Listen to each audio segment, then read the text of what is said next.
1975 ಅಲ್ಲಿ ಹಿಮಾಚಲ ಪ್ರದೇಶದಲ್ಲಿ ಒಂದು ಭೂಕಂಪ ಬಂದಿದೆ. ಈ ತರ ಭೂಕಂಪ ಬಂದಾಗ ಅಲ್ಲಿರೋ ಇಂಡಿಯನ್ ಸೋಲ್ಜರ್ಸ್ ಏನು ಮಾಡಿದ ಅಂತ ನೋಡಿದ್ರೆ ಆ ಜಾಗನ ಹೋಗಿ ರಿಕವರ್ ಮಾಡೋ ರೀತಿಯಲ್ಲಿ ಅಂದ್ರೆ ಹೋಗಿ ಸರಿಪಡಿಸೋ ವಿಧದಲ್ಲಿ ಆ ಒಂದು ಜಾಗನ ಕ್ಲೀನ್ ಮಾಡಕ್ ಹೋಗಿದ್ದಾರೆ. ಈ ತರ ಮಾಡುವಾಗ ಅಲ್ಲಿ ಕೆಲಸ ಮಾಡ್ತಿದ್ದ ಒಬ್ಬ ಸೋಲ್ಜರ್ ಕಣ್ಣಿಗೆ ಏನೋ ಒಂದು ವಿಚಿತ್ರವಾಗಿರೋ ಒಂದು ವಿಷಯ ಕಾಣಿಸಿದೆ. ಏನಂತ ಹೋಗಿ ಪಕ್ಕದಲ್ಲಿ ನೋಡ್ಬಿಟ್ಟು ಅದನ್ನ ಹಗೆಯೋಕ್ ಶುರು ಮಾಡಿದ್ದಾರೆ. ಈ ತರ ಹಗೆದು ನೋಡುವಾಗ ಆ ಒಂದು ಜಾಗದಲ್ಲಿ ಒಂದು ಮಮ್ಮಿ ಇರೋದನ್ನ ಕಂಡಿಡ್ತಾರೆ. ಆ ಒಂದು ಮಮ್ಮಿ ನೋಡೋದಕ್ಕೆ ಯಾವ ತರ ಇತ್ತು ಅಂತ ನೋಡಿದ್ರೆ ಆ ಒಂದು ಮಮ್ಮಿ ಬಂದ್ಬಿಟ್ಟು ಸ್ವಲ್ಪನೂ ಡಿಕಂಪೋಸ್ ಆಗದೆ ತುಂಬಾ ಒಣಗಿರೋ ರೀತಿಯಲ್ಲಿ ಇವನ್ ಹಲ್ಲು ಮತ್ತು ಕೂದಲು ಸಹ ಬಂದ್ಬಿಟ್ಟು ಒಂದು ಚೆನ್ನಾಗಿರೋ ಒಬ್ರು ಹೇಗಿರ್ತಾರೋ ಅದೇ ತರ ಇದಿದೆ.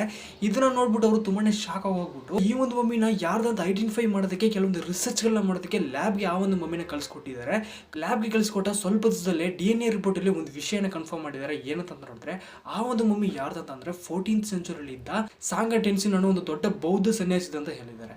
ಅದು ಮಾತ್ರ ಅಲ್ಲದೆ ಬಂದ್ಬಿಟ್ಟು ಇಲ್ಲಿ ಹೈಲೈಟ್ ಏನಂತಂದ್ರೆ ಜೊತೆಗೆ ಇನ್ನೊಂದು ರಿಪೋರ್ಟ್ ಬಂದಿದೆ. ಏನಂತಂದ್ರೆ ಆ ಒಂದು ರಿಪೋರ್ಟ್ ಅಲ್ಲಿ ಈಸ್ ಮಮ್ಮಿಫೈಡ್ ಹಿಮ್ಸೆಲ್ಫ್ ಅಂತ ಹಾಕಿದೆ. ಅಂದರೆ ಆ ಒಂದು ಸನ್ಯಾಸಿ ತನ್ನನ್ನು ತಾನೇ ಮಮ್ಮಿಫೈಕೇಶನ್ ಮಾಡ್ಕೊಂಡಿದ್ದಾರೆ. ಯಾವ ಥರ ಅಂತ ನೋಡಿದ್ರೆ ಈಜಿಪ್ಟ್ನೆಲ್ಲ ನೋಡ್ಬೇಕಾದ್ರೆ ಅಂದ್ಬಿಟ್ಟು ಒಬ್ಬರು ಸತ್ತೋದ್ರೆ ಅವರ ಬಾಡಿನ ಮಮ್ಮಿಫಿಕೇಶನ್ ಮಾಡೋದಕ್ಕೆ 2-3 ಜನ ಇರ್ತಾರೆ. ಆದರೆ ಇವರು ಏನು ಮಾಡಿದಾರೆ ಅಂತ ನೋಡಿದ್ರೆ ಸಾಯೋದಕ್ಕೆ ಸ್ವಲ್ಪ ವರ್ಷಗಳು ಮುಂಚೆನೇ ಇವರು ತುಂಬಾ ಡೀಪ್ ಆದ ಕೆಲವೊಂದು ಮೆಡಿಟೇಷನ್ಗಳನ್ನ ಮಾಡಿ ಅದು ಮಾತ್ರ ಅಲ್ಲದೆ ಅಂದ್ಬಿಟ್ಟು ಫ್ಯಾಕ್ಟ್ ಇರುವ ಎಲ್ಲ ಪದಾರ್ಥಗಳನ್ನ ಅವಾಯ್ಡ್ ಮಾಡಿಬಿಟ್ಟು ಏನು ಮಾಡಿದ್ರೆ ಅಂತ ನೋಡಿದ್ರೆ ತನ್ನ ಬಾಡಿಲಿರುವ ಕೆಲವೊಂದು ನೀರಿನ ಅಂಶನ ಕಡಿಮೆ ಮಾಡೋದಕ್ಕೋಸ್ಕರ ಕೆಲವೊಂದು ದಾಣೆಗಳು ಮತ್ತೆ ಮೂಲಿಕೆ ರೀತಿಯಾದ ಸೊಪ್ಪುಗಳು ಮತ್ತೆ ಬೇರುಗಳನ್ನ ಇವರು ಸೇವಿಸ್ತಾ ಬಂದಿದ್ದಾರೆ. ಸೊ ಇದರಿಂದನೇ ಅವರ ಬಾಡಿಲಿದ್ದ ನೀರಿನಂಶ ಎಲ್ಲನೂ ಕಡಿಮೆ ಆಗಿ ಅವ್ರ ಬಾಡಿ ಇಷ್ಟು ವರ್ಷಗಳಾದರೂ ಸಹ ಬಂದ್ಬಿಟ್ಟು ಸ್ವಲ್ಪ ಕೂಡ ಡಿಕಂಪೋಸ್ ಆಗದೆ ಹಾಗೆ ಇದ್ದಿದೆ.